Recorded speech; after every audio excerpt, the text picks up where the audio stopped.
welcome back to another edition of the OHIO podcast. I'm your host, Buckeye Boggs. That man over there, well, that's the wild man, Chris Wilds. And we are going to do our Iowa 2024 preview, Chris. Now, as we've been working through these, I have noticed that not all schedules are created equal in an Right. 18 team conference. And that seems to kind of be the theme for this one.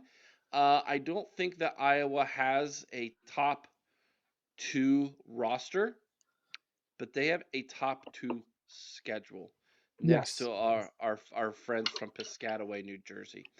But before we dive into that, Chris, let's take a look back at the year that was for Iowa in 2023, get a sense of who they are historically, and then we're going to dive into a great interview we had with Joel from this 12 Saturdays podcast, our Iowa affiliate of the College Huddle. And then we're going to take a look at the roster and give our predictions, Chris. So let's just jump right in here All right. to the land of corn in Iowa City, right? Let's see what they have to offer here. 2023, last year, they got off to a 3-0 start with wins against Utah, Iowa State, and Western Michigan before losing 31-0 on the road at Penn State. They then won against a hapless Sparty 26-16. They defeated Purdue barely 20-14. They then barely sneaked out a victory over Luke Fickell and the Badgers 15-6 before finally getting caught up for all that luck catching up with them losing to PJ Fleck and the Row the Boat Gophers 12-10. That was heading into a bye week. Coming out of the bye week, they traveled to Chicago to play in Wrigley Field, where they squeaked out a 10-7 win over the Wildcats. They then beat Rutgers 22-0 in what was their best win of the season. They beat Illinois by 2, 15-13. They beat Nebraska on the road by 3, 13-10 to close out their regular season at 10-2. That was good enough to get them to the Big Ten championship game where they traveled to Indianapolis and lost to that team from Ann Arbor 26-0. They then went to a bowl game.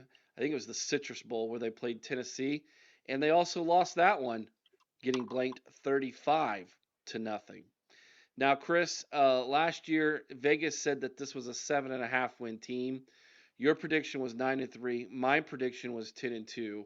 We both won money last year on the Hawkeyes. Vegas was just not Vegas was just not accurate on this team, given what we kind of knew what they No. were going to be defensively. So 10-4 overall last year, 7-2 in the Big Ten. Kirk Ferentz's record now in Iowa City is a pretty amazing 196-119. Gosh, could you imagine a Ohio State coach with 119 losses? Just doesn't seem It'll never realistic. happen. No, Kinnick Stadium is in Iowa City. There's a capacity of 69,251. They have 695 wins as a school, 574 losses, 39 ties. More than likely, they are going to get to 700 wins as a school this year. Their bowl record is 20 wins, 18 losses, and 1 tie, and they have won 13 conference championships in their time in the Big Ten, Chris. So that is the story of Iowa historically and in 2023. Your thoughts? Yeah, this is a good Iowa team, Eric. They really are. Not great, but they're a good team historically. They're always going to bring defense to the table. They're usually going to bring a pretty solid running game to the table. One of the things they've lacked, especially with Kirk Ferentz, is they never really have a top tier quarterback. Um, and while I don't consider their starting quarterback this year to be necessarily top tier, does have a lot of experience and he has won a Big Ten championship, Eric. So, given their schedule, which we'll talk about here shortly, this is a team that should be competitive this season. They should. And let's go ahead and learn a little bit more about them by bringing on Joel from the 12 Saturdays podcast. And welcome back to the OHIO podcast, everybody. And now we are joined by Joel Krausar, the host of 12 Saturdays, our Iowa affiliate at the College Huddle. And Joel, welcome to the OHIO podcast. Thanks. It's always good to be welcomed by other Big Ten schools. It's for some reason sometimes it can get a little confrontational out there, and it's always good to see a smiling face wearing the scarlet and gray.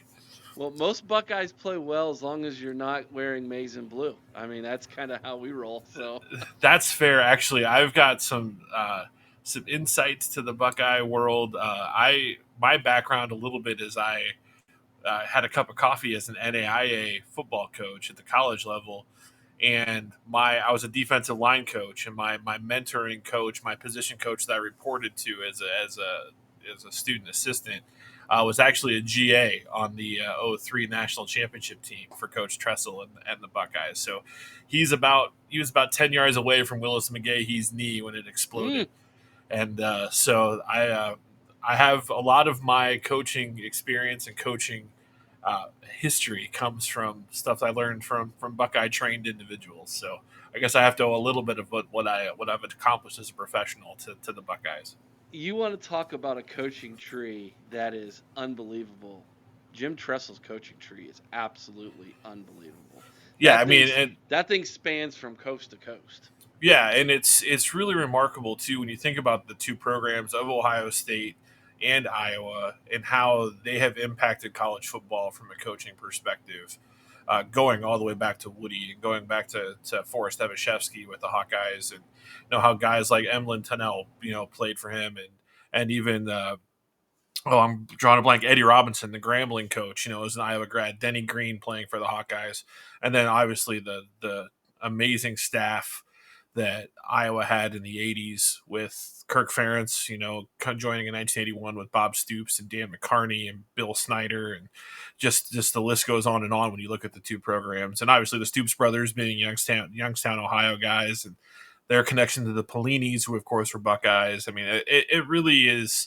It's an incestuous game as it is, but when you look at these two programs of Iowa and Ohio State, they're a huge part of college football history. Even though maybe the average fan would look at the two programs not as a parallel, I think there are a lot of parallels between the two programs. Yeah, that's a good point, Joel. Um, since you brought up coaching, let's just start with Ferentz. Um, It's his birthday today. okay, well, August all 1st. right. August I 1st mean, is his birthday. what is he 101 today? I mean, it seems like he's been coaching He's that long. 69 years old. He's a year younger than my dad. That's the only reason I know all that. So, Oh my gosh. So yeah. let's be honest here. How many more years, man? So Saban was what, 73 this year when he Hmm. retired. I think that's a reasonable number. I think 3-4 more years. I think the timeline may have changed a little bit had Brian had a more successful tenure as the offensive coordinator, because I think there was a real succession plan that included Brian, taking over with that, and that's some moot point. It is what it is. Um, I think 3 years, 3-4 years makes sense. I think his contract is out 5, which I think is just everybody has to have at least 5 years on their deal now from a recruiting standpoint. But if you talk to him, you have no inkling that this is a almost 70-year-old man. He's spry and he's ready to go, and uh, he's got no reason to slow down, no reason to stop, except for the fact that he's got a bunch of grandkids running around now that I know that he wants to watch them do stuff. And he and Coach Saban are close. They go all the way back to the Browns together, and I would imagine that they may have had some conversations on what retirement is like. Now, you won't see Kirk going to the college game day set anytime soon. When he retires, honestly, when this dude retires, he's going to go find some small high school where he's going to go be an offensive line coach and just go coach high school football somewhere Hmm. as an old retired guy. I've heard him say it, and I believe him wholeheartedly that that's what he'll do as his second life. That's that's honorable. That's a guy who absolutely loves coaching for the love of it, the sport itself. So Well, that's what he is. He's a teacher and an offensive line coach. That's really when you Yeah. ask him if he would define what he is professionally, he's like, I'm an English teacher and I'm an offensive line coach at the end of the day. So, if and when that day does come, who do you think has a leg up in Iowa looking at being the next? I mean, because if you're gonna coach at Iowa, you need to like based off of the history, like this is Yeah. where you're going to retire. So, like, So it's funny because I'm the guy in the Iowa like fan media because that's what our podcast is we're two fans. It's myself and my partner Tori Brecht.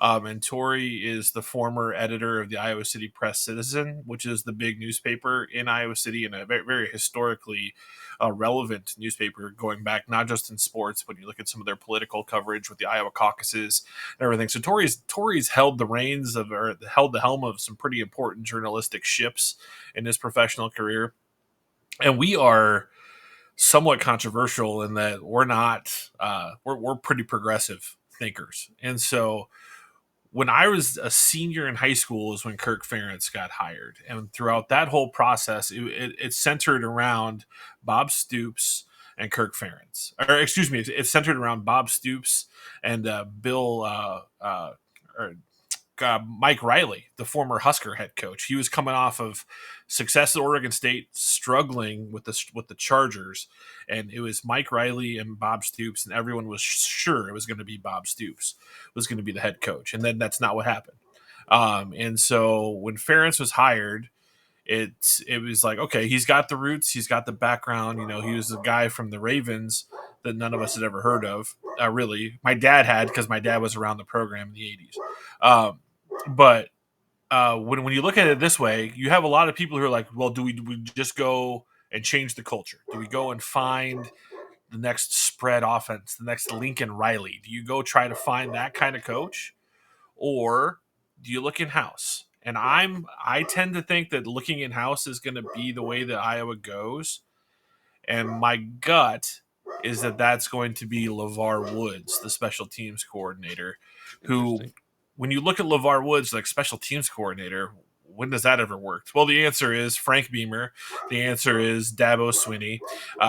But when you look at LeVar Woods, he has a 10-year NFL career with the Arizona Cardinals and the Tennessee Titans, as well as Detroit. He's from a small town of Inwood, Iowa, or excuse me, Larchwood, Iowa, which is up in Lyon County, which is a powerhouse football program in the state of Iowa for smaller schools. His college team or high school teammate was Kyle Vanden Bosch. So LeVar's got a lot of history with a lot of different high level players. And when you look at some of the elite recruits that Iowa has brought in, a lot of them cite LeVar Woods as their primary recruit. And also, LeVar Woods has a 4-star son who's a tight end who's coming in. He's committed to Iowa. So he's got some family connections that are going to keep him there for a long time. I think there's a lot of people who would love to see LeVar Woods, who is a senior, Kirk Ferentz's first year at Iowa, and see him take the reins. Interesting. Um, Other than that headline, which obviously I think is going to be a consistent headline in the offseason for Iowa until that day occurs, what are some of the other main storylines heading into the 2024 season for the Hawkeyes? I mean, it's after Brian. This is life after Brian. You know, to almost go Monty Python there. Um, Brian Ferentz was the storyline for the fan base, for the media, for everyone the last 2.5, 3 years for Iowa football. Well, Brian's gone, and Tim Lester is now manning the helm as the offensive coordinator, and none of us really know what to expect from this offense as far as that goes. There's a couple known quantities. You know, you have Luke Lachey, son of Ohio State radio broadcaster Yeah, Luke Jim Lachey. Lachey. Yeah, Yeah. and so he's got his name on a brick at Ohio Stadium, but he's playing tight end for the Hawkeyes. I love it. Oh well, let me tell you something.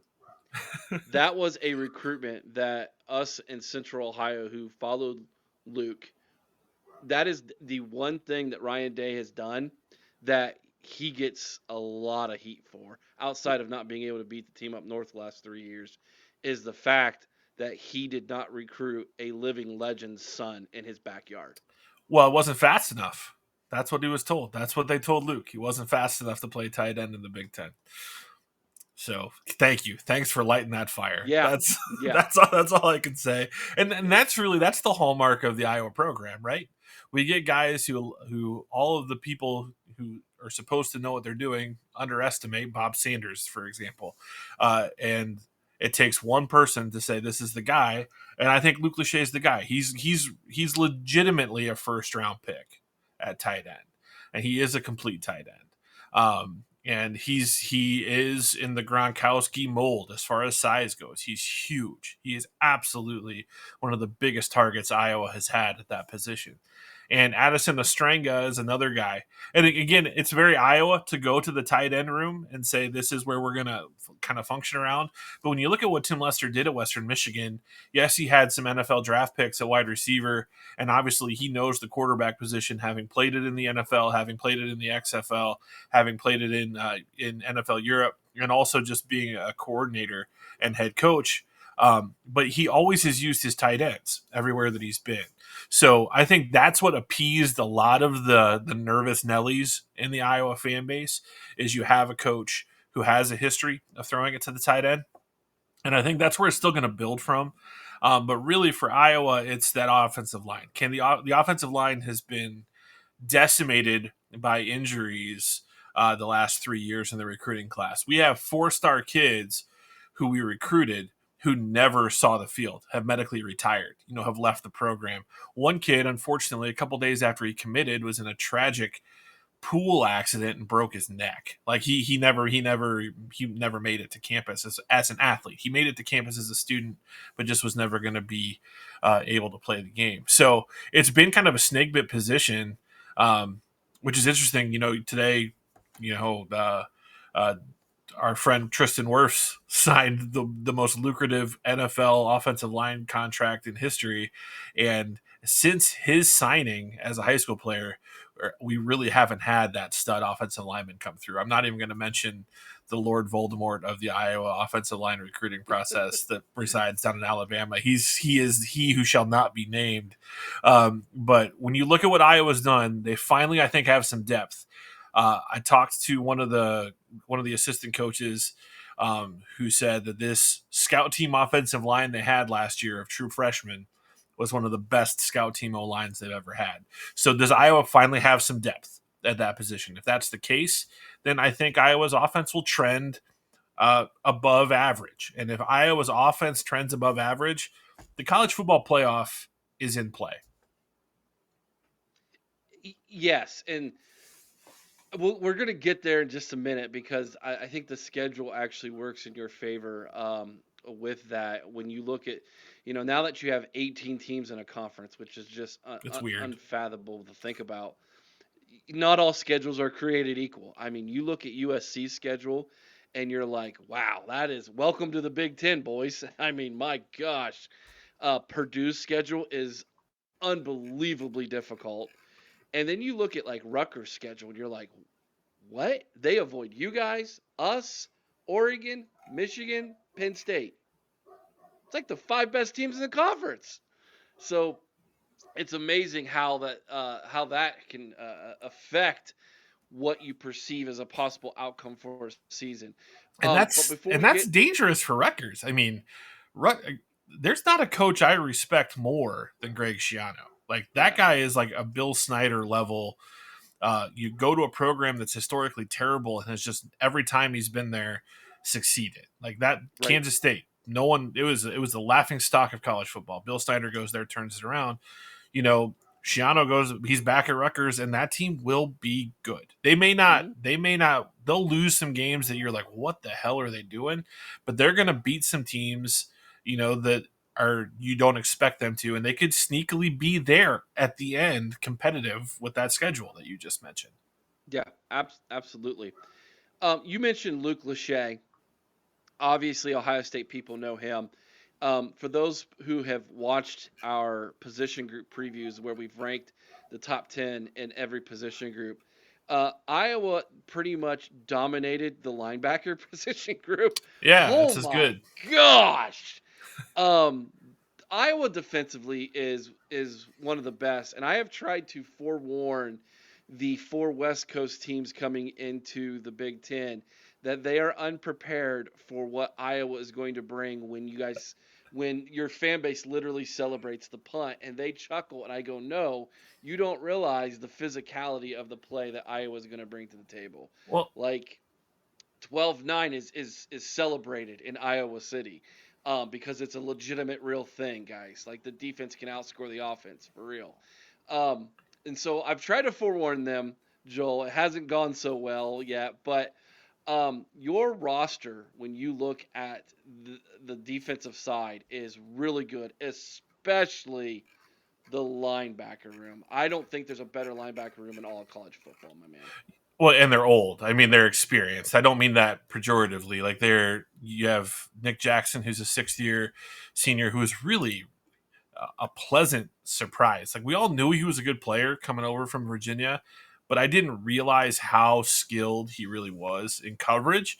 And that's when Iowa's dangerous. You look at the historical great teams that they've had, and it's been when they've got linebackers who can cover. Chad Greenway, James Morris, Christian Kirksey, who you Ohioans know really well from his years playing for the Browns. There's been some great coverage linebackers, and while that's not where people are going to say Nick Jackson is when the draft boards come out, it's not going to be, oh, here's the next great cover linebacker, but he's adequate. He's adequate in coverage. He can cover a tight end. And honestly, they don't need him to anymore because I don't really think he's a linebacker. He's a safety, but he plays more in the box than outside of the box. Sebastian Castro, in my mind, is a top 3-round NFL draft pick next year. And so if you want to lump him even into that linebacking core, it's as lights out as it comes with Higgins, Castro, and Jackson. Yeah, absolutely.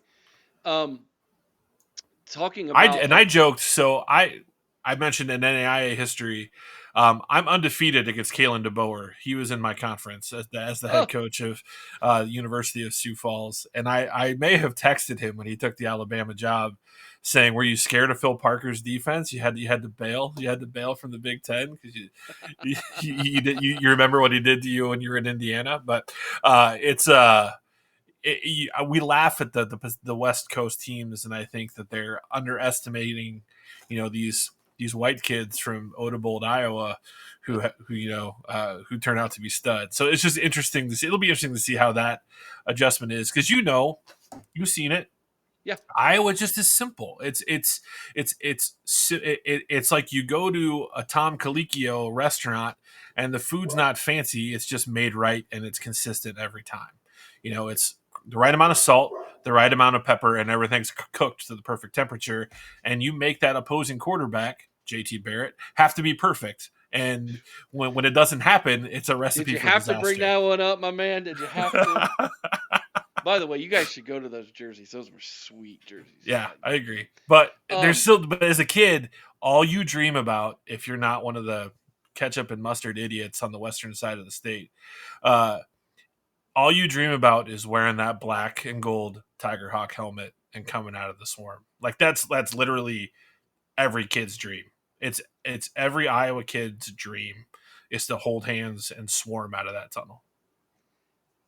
before we flip it over to the offensive side of the ball, I'd be remiss if I didn't mention Sebastian Castro and Xavier Nwankpa.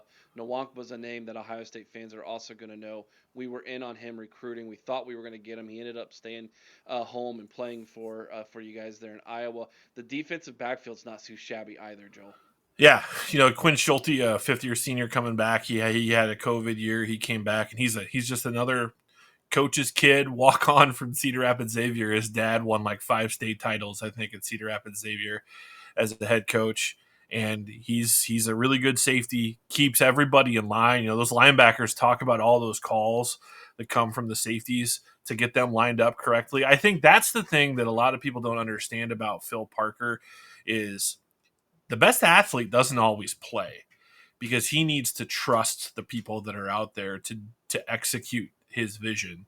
And Quinn Schulte is a great example of he's probably not anywhere close to the all Big Ten athlete that we have maybe behind him on the depth chart.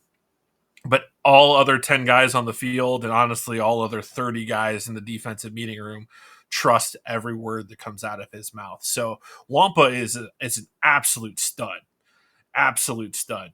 But Schulte really is the straw that stirs the drink there in the back end. And then corner, it's just whatever the next next man up is, seems to work. There's 3 or 4 of them that it's gotten to the point now as Iowa fans where we don't even really pay attention, because if Phil puts them out there, they have to be good. Right. All right, let's talk offense. So when we did our position group previews, I had Cade McNamara in my top 10. No one else on the pod did. And so when we did the consensus, he wasn't in the top 10. How is he health wise? And have there been any has there been any news floating out of how he looks in the new offense?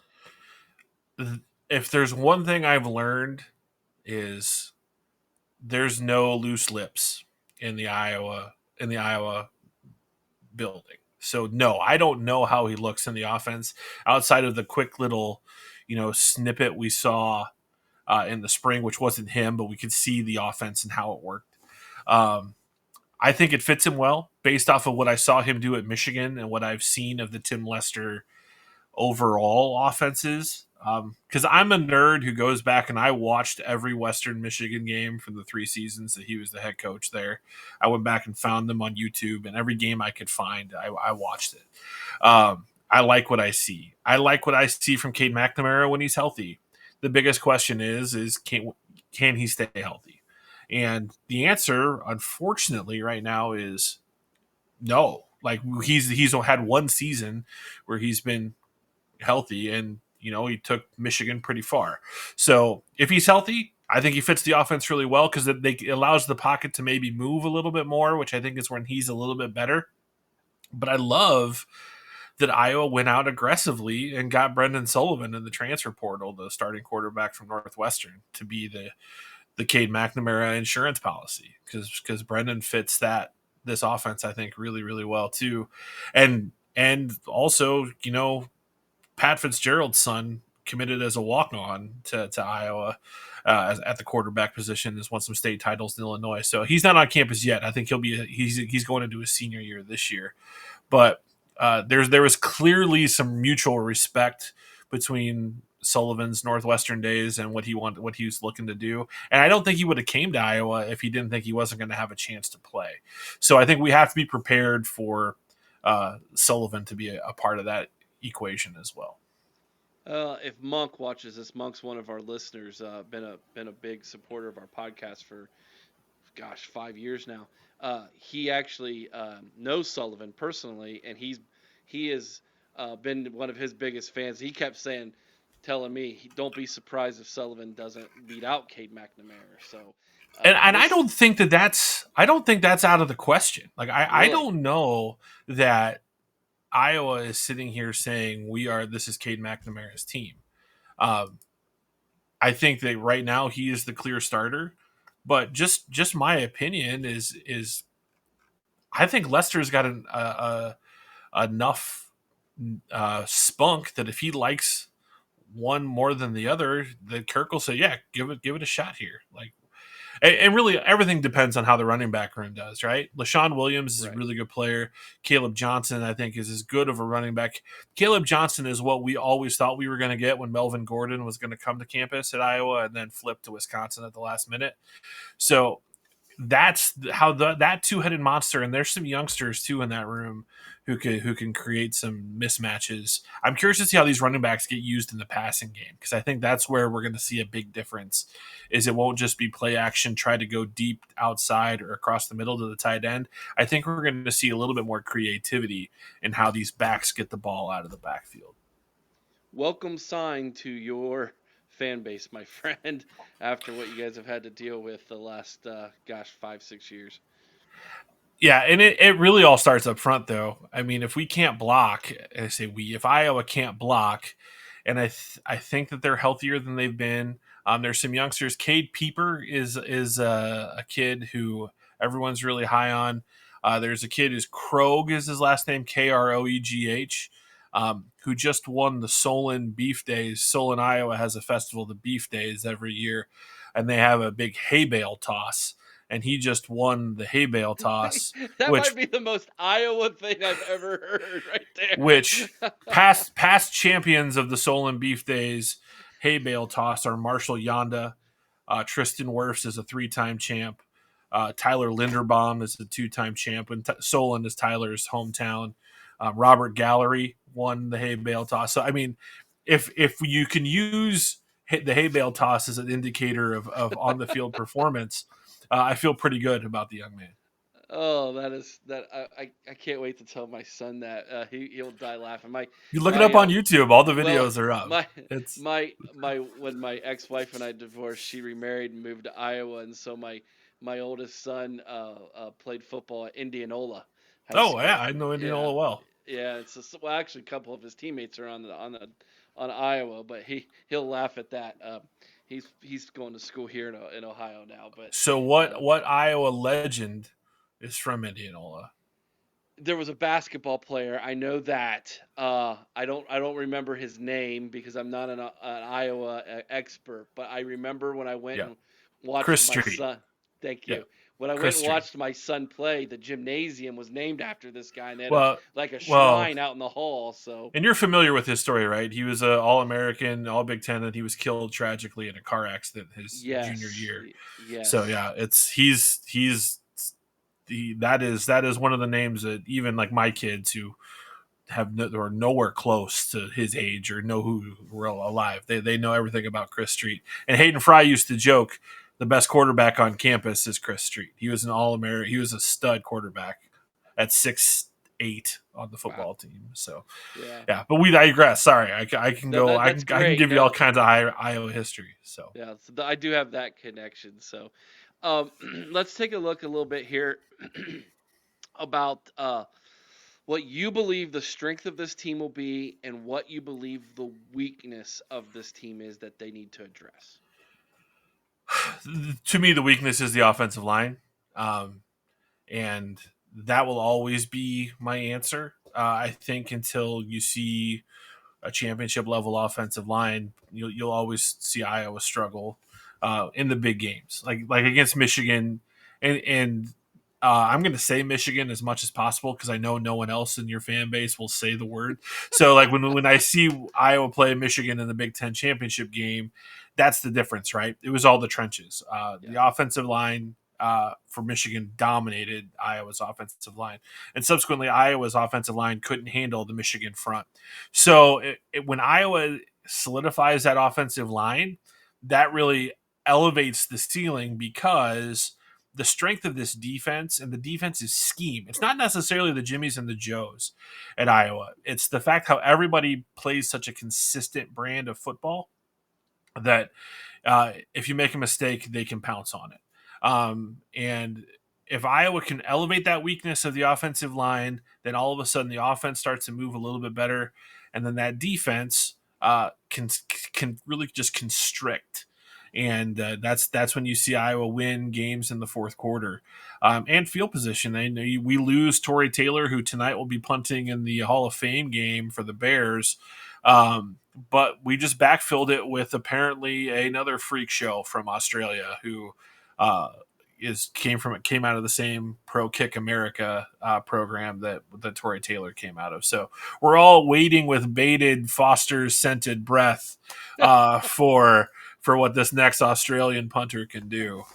So But I we'll think Ryan Day's a little jealous of the Iowa punting game, kicking game, because he went out and got three punters to compete this year, including Ozzy, who's 6'7". yeah, Yeah, we six had seven. I mean, I'm like, okay, Ryan, I see what you're doing there. So well, I mean, what was it like? 40% of the Division One punters last year were from Australia. Like yeah, it's and LeVar Woods is the one who convinced Ferentz to look at this route. Like he's like this. He played with an Australian punter, I guess, in the NFL, and he's like, "This is the real deal down here. So let's go take a look at it." And even much so that the number one high school punter in the country, who's going to be kicking for Georgia this year, is from Mediapolis, Iowa, about 45 minutes away from Iowa City, and did not get an offer from Iowa because of how committed they are to the way that these Australian guys do their job. Right, right. All right, let's take a look at the schedule real fast, and then I'm going to ask you what you think the floor and the ceiling for this team is this year. So, when I pull up your guys' schedule, Illinois State, the traditional Iowa State game in Troy, all of them are at home. All should be W's. At Minnesota is the first, I guess, I will say traditional. this: Mm-hmm. the Iowa State game Are you going to should tell be me a to throw out W. the records? Are you going to tell me to throw I'm out the not going to tell you to records? throw out the records, but I mean it's always closer than it needs to be or should be. Like, Right. and I have so much respect for Matt Campbell, the pride of Ohio, with Matt, how he does his job, and it's really admirable the way he's built that program, and that's the only reason I'm nervous is because, much like Kirk Ferentz, he's built to be consistent and to try to do this with good people, and that game really just comes down to whoever turns the ball over the most usually loses the game. You have a bye on September 28th, scheduled between two road games in the Big Ten at Minnesota, at Ohio State. Um, then you get to host Washington for the first of, I believe, two of the West Coast teams you guys get to play. Yep. You're at Michigan State, home against Northwestern, who I believe is going to return to the median. They're going to return the mead. I don't think they're going to have nearly as much luck as they had last year. They lost a lot. They did. You host Wisconsin at home in what I think is going to be a great game. You get to go to the Rose Bowl to play UCLA, so there'll be more Hawkeyes fans there than Bruins fans. You get your second bye of the year on the 16th. You're at Maryland, in which I think Maryland might be one of the worst teams in the Big Ten this year. And then you host Nebraska. Now, for anybody who is not aware, that game is played on Friday. It's the day after Thanksgiving, and it usually is a great football game to consume on that day if you don't have to work. And outside of who wins the game, it appears the biggest argument between those two fan bases is who has the best corn. It's So, not even an argument. Iowa has the best corn. oh, Like okay. and I went to college on the Iowa-Nebraska border. All I went to right. Morningside University in Sioux City, Iowa, which is on the Iowa-South Dakota-Nebraska border on Highway 20. And I people who like to say, well, that's not even a rivalry, those idiots have never lived west of Interstate 35 in the state of Iowa and have had to deal with Nebraska sports talk radio. Like, that is such a barren wasteland of idiocracy.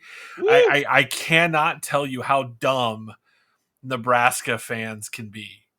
And so much so that I got banned as a caller when I was in college when they fired Frank Solich, and I told them that this was the dumbest thing they've ever done. That you guys are wanting to live in the triple option era, and every good triple option quarterback is going to the SEC to play wide receiver and make it to the NFL and not play quarterback anymore. The days of Tommy Frazier are over, and instead of listening to what I thought was a pretty salient point in history has proven me correct, they just banned me and like blocked every phone number I ever tried to call in on. So that is a huge rivalry. That game is fun. I'm always in Western Iowa for Thanksgiving because my wife is from that part of the state. So this year it's in Iowa City, so I won't be at the game, but I've made the trek to Lincoln many a time and had a lot of fun wearing black and gold, extremely loud and proud at Memorial Stadium. There you go. All So right, so your question though, yeah, I'm totally like, I'm showing my my no, political background I here. love it because I'm going to cut that, clip it, and when I talk to Nebraska, I'll be like, boys, we got a podcast. I think the common fan and the 12 Saturdays, this is going to be great. So, and I've listened to the Huddle Nebraska podcast, and those guys are Yeah, outstanding. I'm they're talking about fantastic. Jimmy, who goes and takes pictures at the Tire Man in Grand Island and takes a family trip to Carhenge out in western Nebraska. Those are the people I'm frustrated with. But looking at this schedule, I can go on Nebraska all day long, and Iowa State and Wisconsin. Which Wisconsin's fun for my partner Tori because he grew up in Madison. He's an Iowa alum, but he grew up in Madison, Wisconsin. So those are always fun podcasts for us. Looking at the floor, to me, the floor is 3 losses, and that's a high floor, brother. And it's really because I don't think Washington's very good. At UCLA, Chip Kelly would rather be the offensive coordinator in Columbus than the head coach at UCLA. Wisconsin, I love Luke Fickell. Not sure that the pieces are in place there right now in Madison. So, to me, the 3 losses, and I hate doing this because I am like Captain Optimist. Like I'm the guy who says we're 12-0 every year. Okay. Just because I would rather be wrong being an optimist than right being a pessimist. That's me in a nutshell. I'm the youngest child who has a huge ass chip on my shoulder and who just goes and goes and goes, and I believe I can beat anybody. But I think the losses are Ohio State,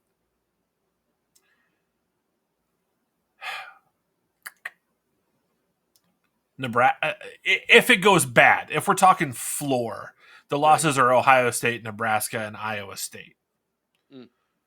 And I just don't. I think that floor is not going to be the reality. And I think honestly, Iowa's looking at a 10-2, 11-1 season again this year. Looking at the schedule. So if you think that's, and then obviously I would say you probably believe that the ceiling is 12-0, that you go into Columbus, you upset the Buckeyes, and if that's the case, you guys are going to 12-0. Yeah. I mean, if that happens, then who knows? I mean, I might have a 4th kid. I have no idea. But okay, all right. So so let's say that doesn't happen, but you legitimately think you guys are. Let's say you go 10-2. Is Iowa gonna make the college football playoff? It just really depends on what's going on in college football. I think this is the year where we truly see parity happen more with the transfer portal, like as far as how that's diluted the talent pool. 10-2 is probably no worse than the 3rd best record in the conference.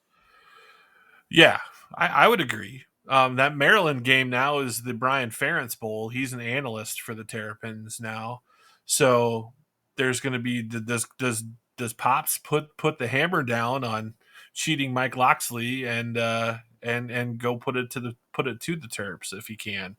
I don't know. The UCLA game I think is really you said it. That game's on a Friday night out in Pasadena, and so Iowa fans are really excited because the Des Moines Airport and Cedar Rapids Airport added direct flights to Los Angeles. There you go. And so there's now a lot of people, and I actually might be one of them. I might be heading out there for that as well. So we'll see what happens. If I'm making a bold prediction, I'm saying Iowa's 10-2 this year. They'll lose a game they shouldn't, so that's why I'm nervous about that 3-loss thing. But I think this is a favorable schedule. I mean, outside of going to Columbus, which I don't think Iowa has won at Columbus in my lifetime. I mean, did you guys beat Tressel one time in Columbus? No, we went to overtime and lost. Okay. All right. That was the game that Ricky Stanzi got a high ankle sprain against Northwestern the week before on a blatant face mask. That caused him to fumble in the end zone and turned into points for Northwestern. And then Brandon Wager had a 78-yard touchdown run that was called back on a phantom holding call. And that was Iowa's only loss going into that Ohio State game. And then backup quarterback, James Vandenberg, took him to overtime. Daryl Johnson-Koulianos had a kickoff return for touchdown in that game. And Ohio native Trey Strauss dropped a key pass. I think it was a 2-point conversion that would have been the game-winning points. But who remembers that? Not me. Not at all. Apparently not. All right. So before we get out of here, Joel, I would be remiss. I'm having fun. I know I'm long-winded. I would be remiss if I didn't talk to you about what I believe, and I think most people who love college football would believe is the best new tradition in college football. Now, I think Ohio State is the best old tradition in dotting the I in Yeah, Script, Ohio. It's amazing, and if you've never experienced it, you really do need to and throwing beer experience cans it. at Penn State fans. We do that. I all my Penn State friends say that happens, but I've never seen it. I'm just kidding.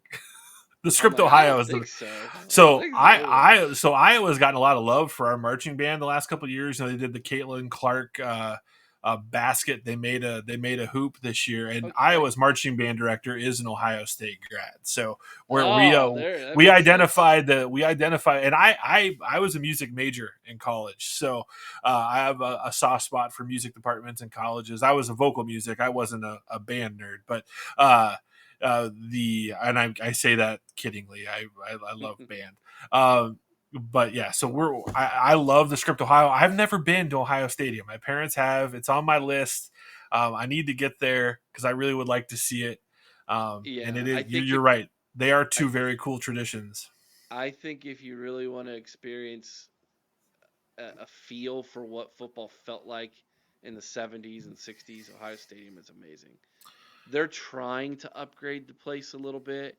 It's become more difficult, but I think B deck is going to be something that they do away with soon. It's going to all be Just the big bowl again. it's gonna be well, B deck is between the C Oh, and right, then right, right. and on the field. And so B deck is kind of this something you don't see in stadiums very often. It's because the views are terrible after Yeah. the first 2 or 3 rows. But they've already done away with a portion of B deck and they've made luxury boxes. I think B deck's going to be completely luxury boxes within the next 10 years. Um, Good. so that's probably. But anyways, The um, Iowa football wave is what you were talking about. I'm gonna get to the wave because it hits me and it just every time I see it on TV and I see those kids at Children's Hospital waving back, I I don't care how mad I'm at Iowa or how much I don't like my ex-wife and her new husband who live in Iowa. I I I can't help it. I'm like Iowa's awesome because of that. And then I could go right back to hating you guys again as soon as the second quarter starts. But I want to say, what's that like in person? It is on my bucket list It's to just go experience that alone. it's such a cool thing, and like my kids, I say my kids, I've probably played it as much as they have the new college football game for EA Sports, Okay. and it's in that. I mean, they've Is it included really? that Nice. into the game, and I I get emotional. Both of my I have 3 kids. Both of my sons, my oldest and my youngest, spent time in the children's hospital right after they were born, and so it's when you spend time in that facility, you realize how important it is, not just to our state but our region. Like we have patients coming in from Chicago and all across the Midwest who are getting treatment there at the Stead Family Children's Hospital, and it's a really important thing to the Ferences. It's well documented. Kirk Ferentz has made a lot of money as the Iowa football coach, but it's also not necessarily as well documented how much money his wife and he have donated to that children's hospital. The Big Ten Network did a story actually on Brian. Brian and his wife had they lost a child. You know, prior to birth, and it was very private. But it was that hospital was a huge part of that process and that pain and that and that hospital is a huge part of the Iowa football program and all of the Iowa sports programs because the athletes much on their own accord, they go there on their own and they put in lots of hours. They put lots of time in getting to know these kids and using their position of student athlete to brighten the days of these kids who are really in some of the darkest times, but that they can be in. And Iowa has this tradition of a kid captain before every game, and it's a former patient or sometimes a current patient of the children's hospital who comes out with the captains before the game, and that gets the biggest ovation of anything in the Hmm. stadium. It's been embraced by the fans, and the neatest part is the tradition was started by a fan. A woman put on her Facebook page, "Wouldn't it be cool if everybody just turned and waved?" And someone with the University of Iowa athletics department saw it, bought into it, went to Ferentz, is like, "Yeah, let's do it."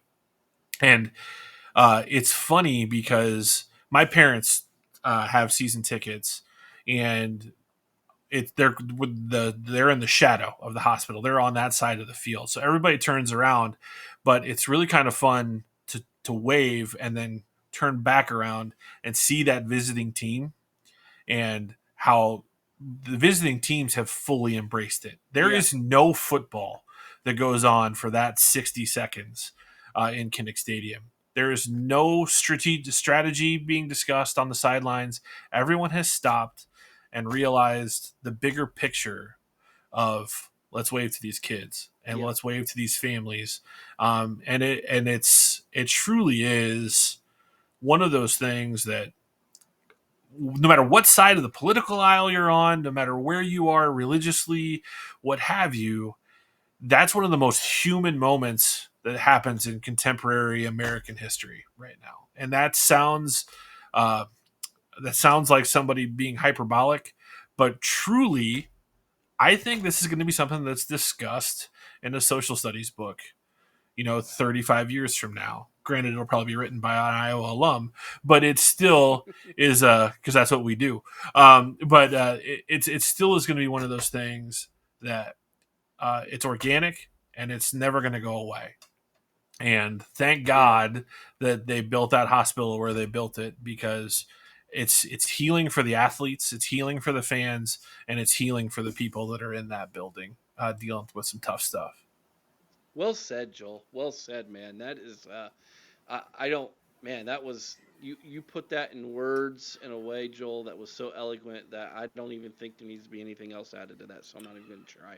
Yeah, it's so So, cool. Joel, where can everybody find the 12 Saturdays podcast, my man?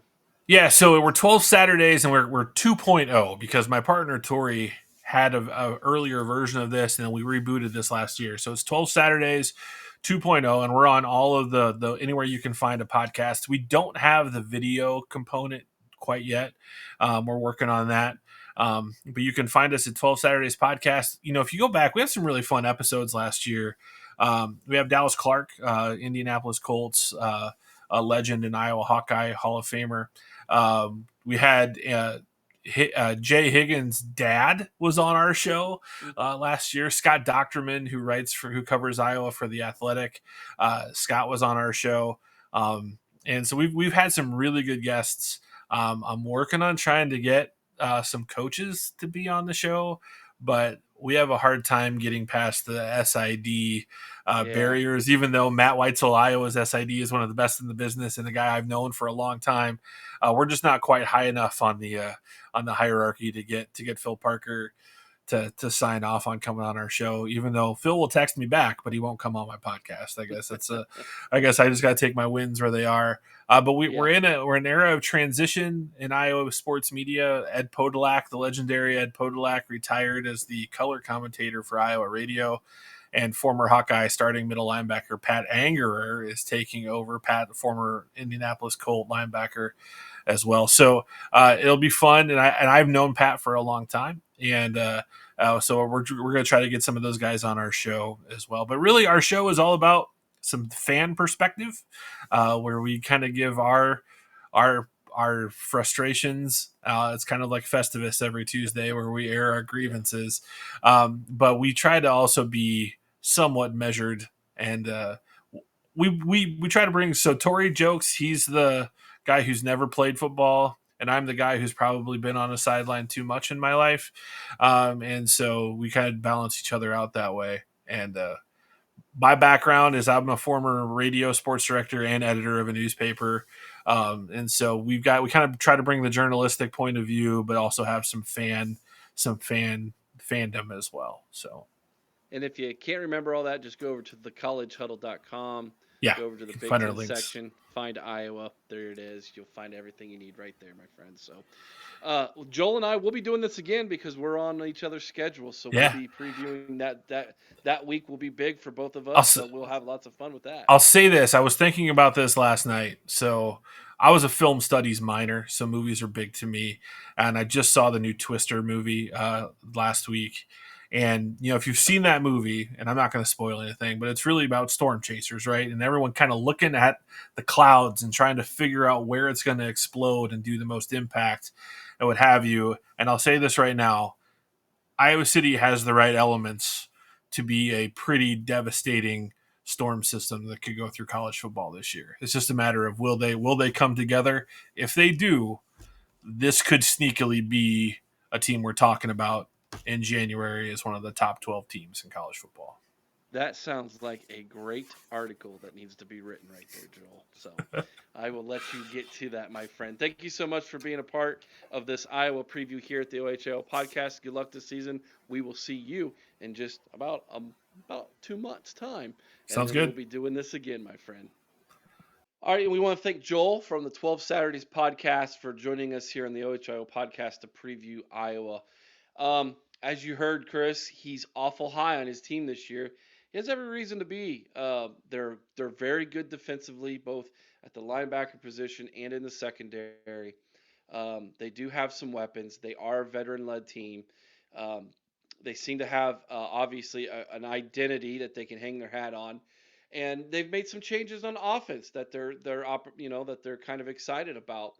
And you couple that with the schedule that we're going to get into, and there's reason to be excited in Iowa City this year.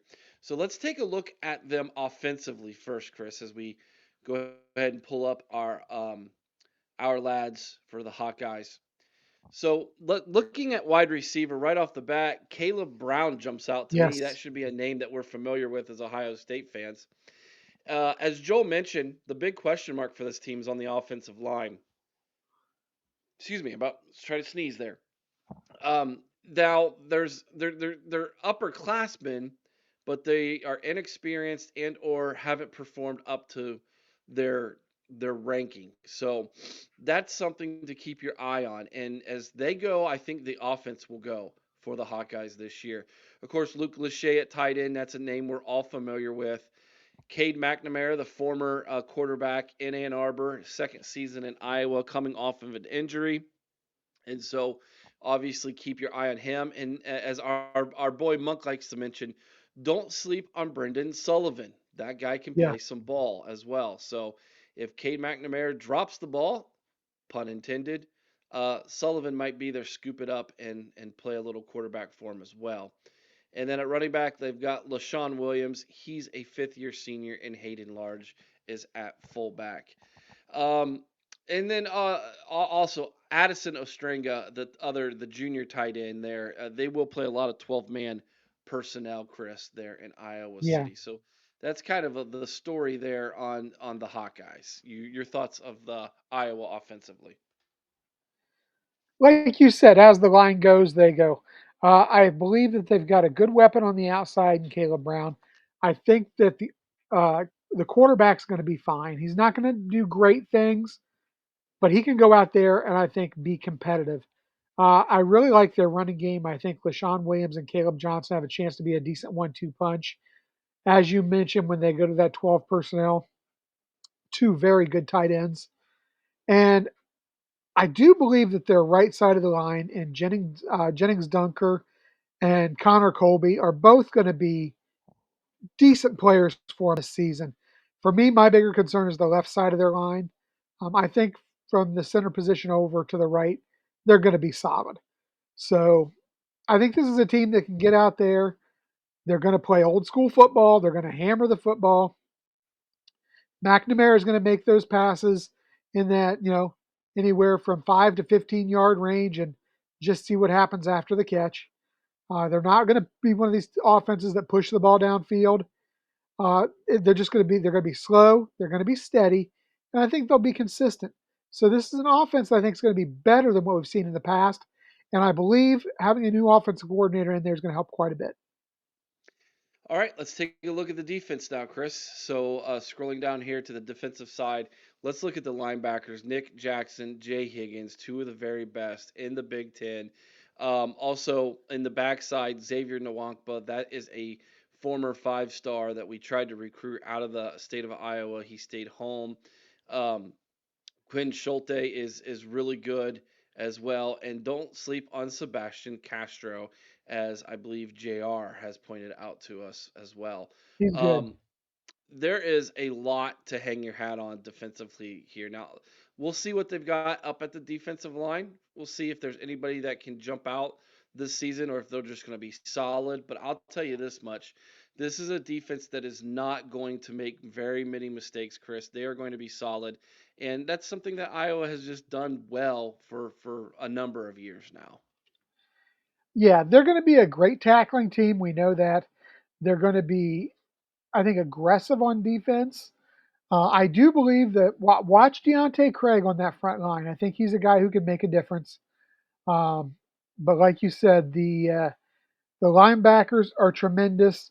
Sebastian Castro is a talent at that nickel safety nickel corner position. Um, and Nwankpa and Schultz back here at the safeties are both tremendous players. Um, the outside in the defensive backs might be a bit of a concern, especially where you've got John Nestor, who's only a sophomore out there.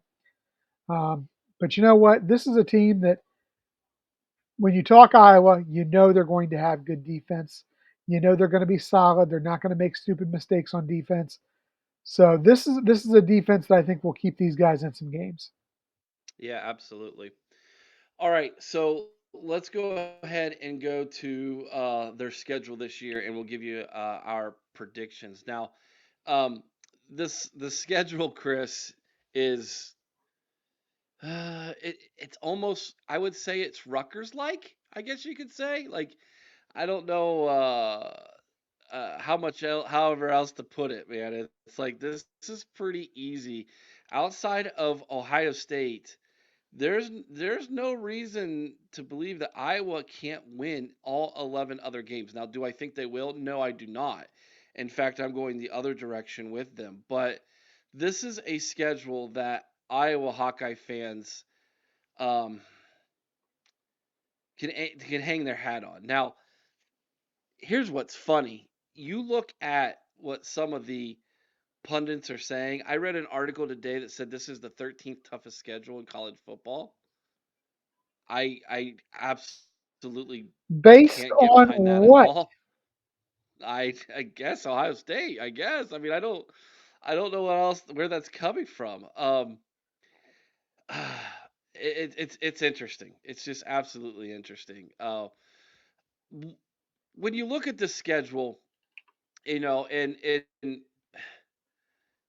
I'm I'm all even though I'm predicting 8-4. It's 7.5. I know the over under is it says 7. It's actually 7.5 on most betting sites right now. I'm like I would with hammer you. that over, Eric. Yeah, I would I'm hammer that with you. over based It, on this. Illinois State should be a win. Troy should be a win. They get Iowa State at home, and I I know think that's a that's a win. rivalry. Should be a win. At Minnesota could be difficult. At Ohio State, obviously difficult, but you get Washington at home. At Michigan State, you get your better team than them. You get Northwestern at home. You get Wisconsin at home. That one should be a banger. At UCLA, that should be a win. At Maryland, that should be a win. And you get Nebraska at home. You look outside of at Minnesota, at Ohio State, you get everything should be a win, or you get it at home. Yeah, Now, and Kinnick is so tough to play at, man. yes, That's a distinct advantage. It really is. it is. So I've got them at 8-4, 5-4 in the Big Ten. JR agrees with me. Chris, you got one more win at 9-3, 6-3. Let me ask you this question, Chris. Is 9-3 going to get them into the college football playoff? It would be they would need With that help at nine and schedule? three. It'd be help at 9 and 3. They need help at 9 and 3 specifically, given the ease of their schedule. If If I they have a go, choice between a 9-3 Iowa and a 10-2, or even a 9-3 Rutgers, I might take Rutgers. okay, I was just gonna ask you, does a 9-3 Iowa get kept out of the playoff by a 10-2 Rutgers? Because It that very well absolutely could does. happen. All I right. think it Eh, absolutely does. I would say Here's the wild card, I think, Eric, for okay. the Big Ten. I think Penn State is the wild card in the Big Ten. How they go is really going to determine, I think, whether the Big Ten gets 3 or 4 teams in this thing. If Penn Mm, State is average, I think you get Ohio State, Oregon, and maybe Rutgers or Iowa or whoever that other third team might be. Michigan, I just don't see Michigan getting enough wins to get in there. USC. Possibly though, possibly though. I don't see USC getting them either.